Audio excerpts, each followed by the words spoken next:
Bonjour à toutes et à tous, ça se passe globalement bien sur les différents axes du sud-est de la France. La principale difficulté se concentre toujours sur l'A9. On y revient dans quelques instants, mais avant, un mot sur la vallée du Rhône, où comme vous pouvez le voir, il y a peu de difficultés à cette heure-ci. Vous roulez sans encombre sur l'A7, mais également sur l'A8. Il y aura en revanche un peu plus de monde dans les 2 prochaines heures sur ces deux axes.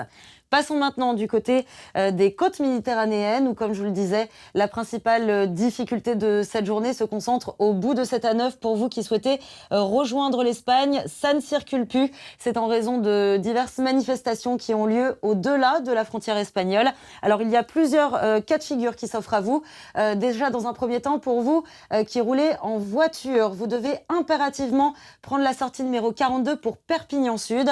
Vous empruntez par la suite le réseau secondaire, la D914, pour rejoindre l'Espagne. Si en revanche, vous roulez en camion, il y a deux solutions qui s'offrent à vous. La première, pour vous qui venez de la vallée du Rhône ou même de Montpellier, vous quittez la 9 via Narbonne, vous empruntez la 61 pour rejoindre la ville de Toulouse. Par la suite, vous empruntez la 64, vous prenez la sortie numéro 17 pour Montrégeau et vous pourrez par la suite rejoindre l'Espagne via le réseau secondaire.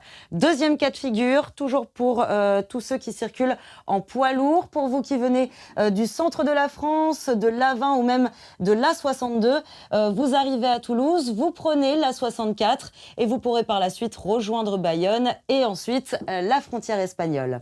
Dans les 2 prochaines heures, on n'a pas plus d'informations sur ce qui risque de se produire, toujours au niveau de cette A9, mais nous reviendrons bien entendu vers vous pour vous donner plus d'informations.